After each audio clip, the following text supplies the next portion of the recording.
Welcome to the Deep Dive. We're here to pull out the key insights from different sources, really to get you up to speed efficiently. hmm Today, our mission is all about those first, absolutely crucial conversations with families in the funeral home.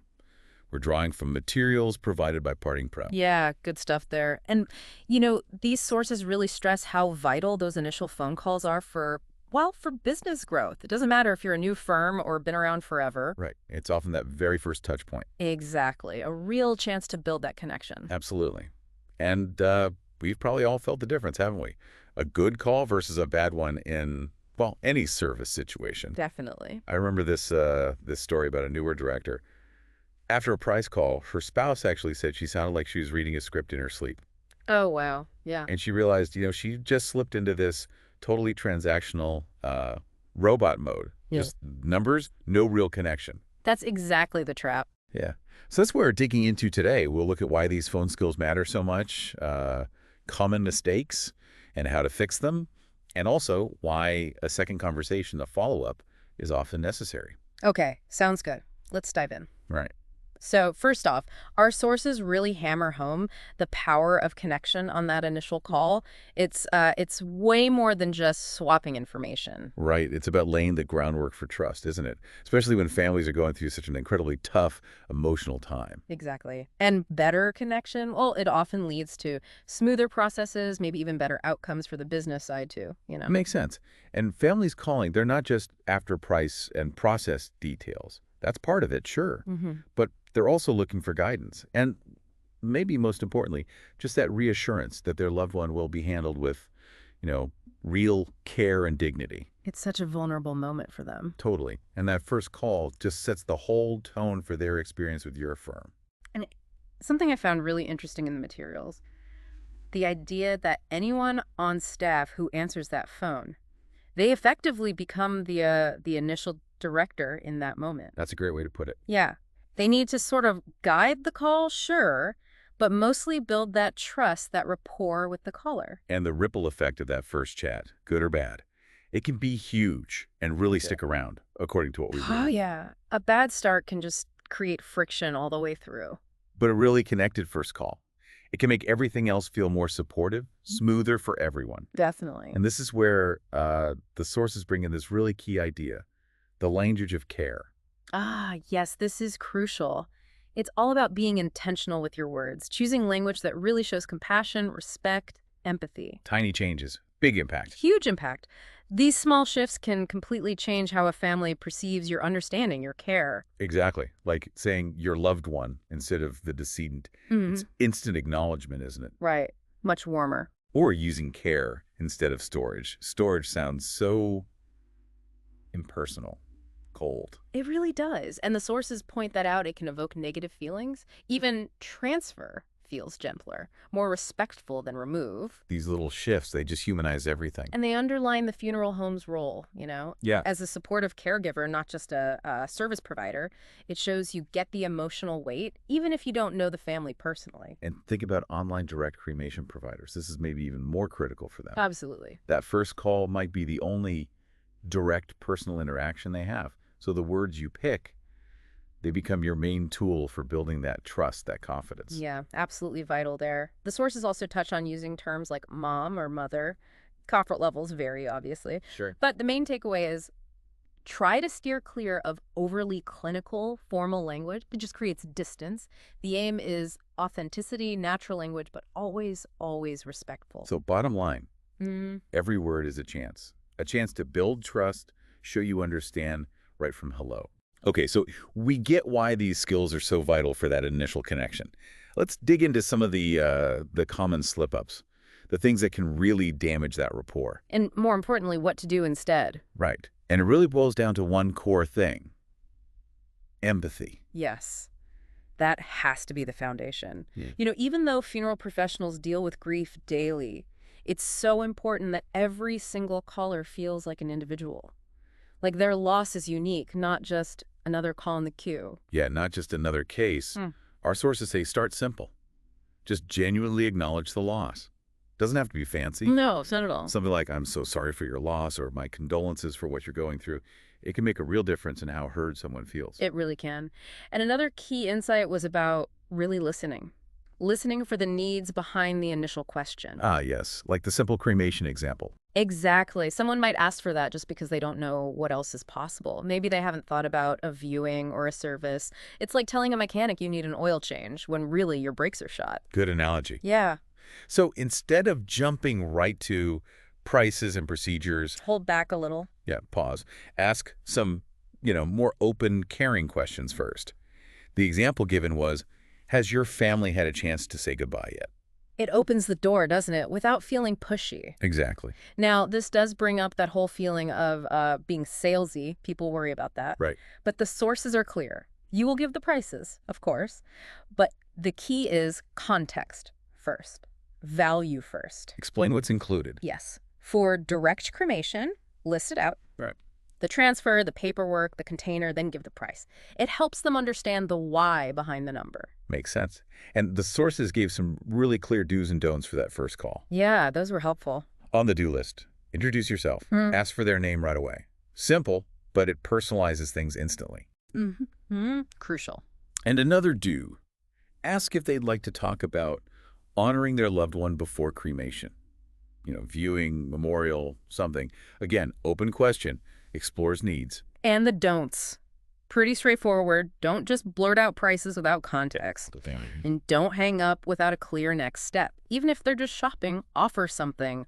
Continued support, information. Right. Avoid leaving them hanging. So, summarizing the common mistakes. Yeah. Rushing the price, quote. Treating it like just a transaction, that robot mode. Yeah. And forgetting to personalize it. Not getting names, key details about who passed away. And, these aren't just small fumbles. They can really put up a wall, make families feel like their emotional needs just aren't being seen at a really tough time. Okay, so to make this even clearer, the sources walk through some call examples. Let's look at the first one. It was a caller asking about cremation costs for her daughter who had passed away. She was calling from the medical examiner's office. Tough situation. Very tough. And looking at that call, the sources pointed out some real missed opportunities. Like what? Well, there was basically no acknowledgement of her loss, no deeper questions beyond just the price. The language wasn't particularly caring or empathetic. And key details, like her name, weren't even captured until the very end. Plus, the next step offered was really weak. Just call us back if you have questions. Yeah, that's not very helpful. And the poll they showed, overwhelmingly negative feedback on that call across the board. It really showed how that purely transactional approach just falls flat. Doesn't meet the family's needs at all. So what does a better call look like? They presented a second sort of reenacted call for the same situation. And the difference was night and day, really. How so? Right away, there was empathy expressed. The staff member asked for the caller's name and contact info early on. Proactive. Okay. They offered help with arrangements from home, explained how the deceased would be cared for using reassuring words. Language of care again. Exactly. And finished with a clear offer. I can send you this information and I'll follow up. And the feedback on that call? Completely positive on all the same points.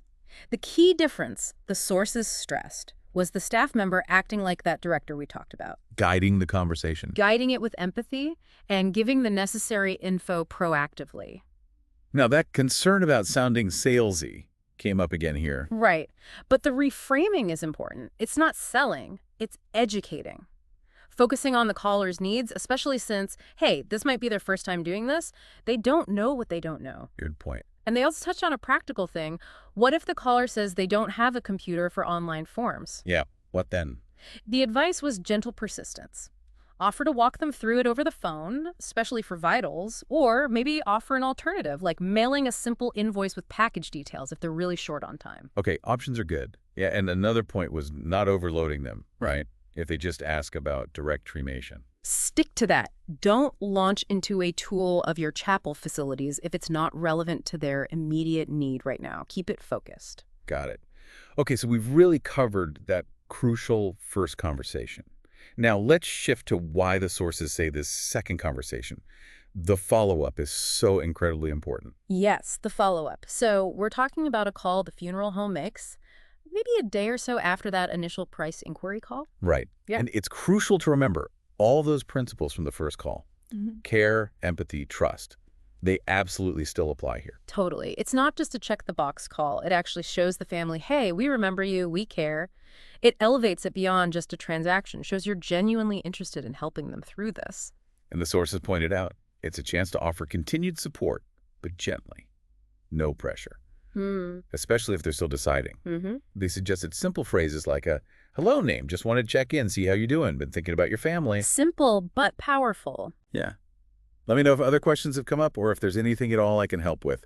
Just keeping that door open. And even leaving a voicemail with that kind of message, it shows you reached out, you're available. Good point. Doesn't always have to be a live conversation. And interestingly, this follow-up can sometimes give you useful market info too. How so? Well, if the family has gone with someone else, you can respectfully ask who they chose. Helps you understand your local competition a bit better. Ah, interesting angle. Now, what about following up way later, say 30 days after an initial price call where there wasn't an immediate death? Yeah, the sources touched on that. They felt that time frame, 30 days, might be better suited for pre-need conversations. Okay. For at-need, decisions usually happen much faster, often within hours, right? True. But yeah, a 30-day check-in could be a good time to gently introduce pre-need planning options if appropriate. Okay, that makes sense. So how can tools, like Parting Pro specifically, help make all this easier? The calls, the follow-up. Right. The sources had some practical tips there. First big one, create a case in Parting Pro for every family interaction, even just a price shopper. Log everything. Log everything, get that phone number, and crucially, the email address, so you can easily send them a proposal or follow-up info. And set reminders, right? Yes. Definitely use the tasks feature in Parting Pro to set a follow-up reminder, so that second call doesn't fall through the cracks. Easy to forget otherwise. Very easy. And add notes. After that first call, jot down details in the case, the loved one's name, maybe they mention veteran status, anything specific. It makes your follow-up so much more personal and caring. Shows you were listening. Exactly. And they even quickly showed how you can tweak the email reminder timing in Parting Pro's settings, customize it for pre-need versus at-need follow-ups. Handy. So, boiling it all down, the key takeaways from today's deep dive. The sources gave us that helpful acronym. C, ALLER. Right. C is for connect with care. A is for ask and listen intentionally. L is for log. And the other, follow-up. Log and follow-up. Log and follow-up. Yeah, it's a really neat, simple framework. Easy to remember. Call. And these steps, they're not just about, getting better on the phone. They're really about building stronger relationships, genuinely improving the service you provide to families who are grieving. Making sure they feel supported, understood. Exactly. Not alone. So now, let's open it up a bit. If you listening have any final questions on this, or maybe you've got strategies that work really well for you in these first calls, we'd love to hear them. Yeah, definitely. And if you want to go deeper, maybe get some tailored help for your team, sources mentioned team coaching sessions are available. Could be really useful for refining scripts, getting everyone on the same page. Consistency is key there, I imagine. Oh, absolutely. Well, thank you so much for joining us for this deep dive today. We really appreciate your time. You'll get an email soon with the recording and links if you're interested in that follow-up coaching. And maybe just a final thought to leave you with. Remember that every single time you connect with care, ask those thoughtful questions and make that timely follow-up. You're building trust. You're providing real comfort when families need it the very most.